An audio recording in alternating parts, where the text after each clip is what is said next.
नमस्कार। आइए हम बात करते हैं आज दिवाली की। दिवाली हमारे देश का एक प्रमुख त्यौहार है। हम लोग सभी जानते हैं, हिंदू लोग इसे बहुत धूमधाम से मनाते हैं। और ये भारत में नहीं, भारत के बाहर भी अब इंडोनेशिया, मॉरिशस और मलेशिया आदि देशों में इसको सेलिब्रेट किया जाता है।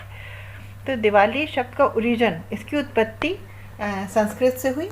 संस्कृत में दीपावली का अर्थ होता है दीपकों की अवली, यानी दीपकों की पंक्तियाँ। तो इस तरह से दिवाली शब्द हमारे सामने आया, कहलाती हैं।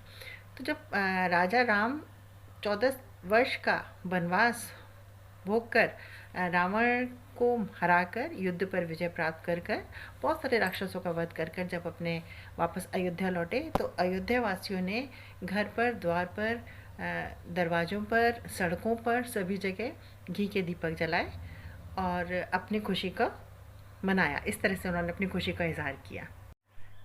कार्तिक मास की अमावस्या पर यह त्यौहार मनाया जाता है। यह त्यौहार ज्ञान की विजय है अज्ञान के ऊपर, प्रकाश की विजय है अंधकार के ऊपर। ठीक है। अयोध्या वापस आने की खुशी में हम लोग दिवाली मनाते हैं। कहा जाता है कि राक्षसों का वध करने के बाद जब महाकाली का क्रोध कम नहीं हुआ, तब भगवान शिव स्वयं उनके चरणों में लेट गए। भगवान शिव के स्पर्श मास से ही उनका सारा क्रोध समाप्त हो गया। अतः ये उनके शांत रूप को, लक्ष्मी के रूप को मानकर हम इसकी पूजा करते हैं। ये दिन भगवान महावीर स्वामी का निर्वाण दिवस भी है, इसलिए इसको लोग दीपकों से मनाते हैं।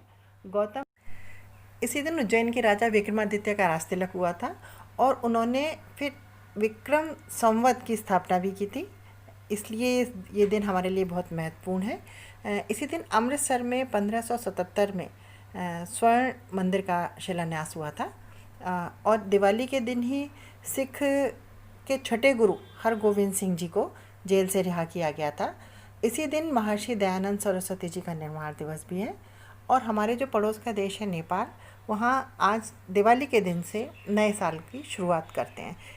तो दिवाली मनाने के पीछे इतने सारे कारण हैं, इतने सारे रीज़न्स हैं जिनकी वजह से हम पूरा इंडिया इसको सेलिब्रेट करता है, इस त्यौहार को सेलिब्रेट करता है। धनतेरस से शुरू हुआ। धनतेरस पर हम धन्वंतरी जी की पूजा करते हैं। धन्वंतरी इस दिवस को आयुर्वेद दिवस के रूप में भी मनाया जाता है। धनतेरस के बाद छोटी दिवाली आती है, जिसको हम नरका चौदस कहते हैं या रूप चतुर्दशी भी कहते हैं। इसमें हम यमराज की पूजा करते हैं, यम के देवता की पूजा की जाती है और दीपदान किया जाता है। फिर आती है दिवाली। दिवाली पर हम लक्ष्मी गणेश की पूजा करते हैं, लक्ष्मी जी को के आगे दीपक जलाते हैं। जो हम नए बर्तन लाते हैं या जो हम सोना चांदी कुछ भी घर में जो खरीद के लाते हैं, जैसा हमने बताया था, काले रंग का नहीं इसमें इस्तेमाल किया जाता है पूजा में। और धारीदार वस्तुओं का भी इस्तेमाल, जैसे चाकू, कैंची, इन सब का इस्तेमाल नहीं किया जाता है। तो घर में हम लोग जो भी बर्तन लाते हैं, चांदी का सिक्का होता है, सोने का सिक्का होता है, अपनी अपनी सामर्थ्य अनुसार। कोई देवी देवता नहीं कहता कि इतना सारा तामझाम करके बैठो त्यौहार में। अपनी खुशी, अपनी श्रद्धा और अपना विश्वास। आप एक तुलसी के पत्ते के साथ भी ये पूजा कर सकते हैं। ऐसा कुछ भी नहीं है कि आपको ये सब सामान खरीदना है, लेकिन शुभ माना जाता है इसलिए लोग खरीदते हैं। तो पहली बात, पूजा पाठ का कोई ऐसा नियम नहीं होता, ये पूजा हमेशा अपने श्रद्धा के अनुसार होती है। तो दिवाली पे हम लक्ष्मी गणेश की पूजा करते हैं। लक्ष्मी जी से पूरे वर्ष के लिए अपने पास रुकने के लिए प्रार्थना करते हैं कि माँ, आप हमारे घर में हमारे ऊपर आशीर्वाद देती रहिए, विराजमान रहिए।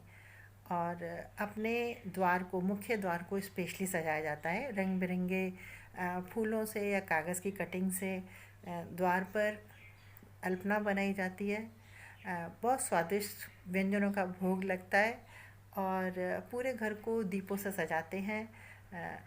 सारी सड़कें, इमारतें, सब चीज़ें हम देखते हैं जब रात को लाइट देखने के लिए निकलते हैं। बहुत शहर बहुत सुंदर लगता है और पूरा भारतवर्ष ही बहुत सुंदर लगता है जब पूरा दीपकों से जगमगाता है।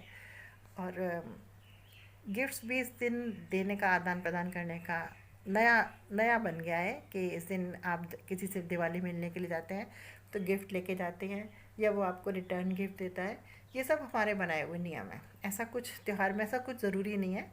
सबसे ज़रूरी है आप प्रेम से रहिए, प्यार बनाए रखिए, स्वस्थ रखिए और मस्त रहिए।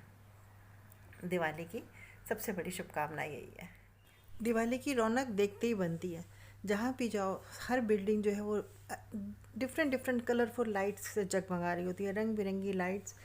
आदमी रात को कितने मतलब अपने बच्चों के साथ दिवाली की लाइटिंग देखने के लिए बाहर निकलता है। सारे मॉल्स वगैरह, और ये जो आकाश में जो झिलमिलाते तारे अलग से दिखाई देते हैं। देखिए ये ज़बरदस्त आवाज़, खूबसूरत कई तो पटाखे और अनार ऊपर जाकर कई सारी आकृतियाँ भी बना देते हैं। ये सब देखने लायक होता है। ये त्यौहार बहुत ही मंगलमय है। आप सभी को इस त्यौहार की बहुत बहुत शुभकामनाएं।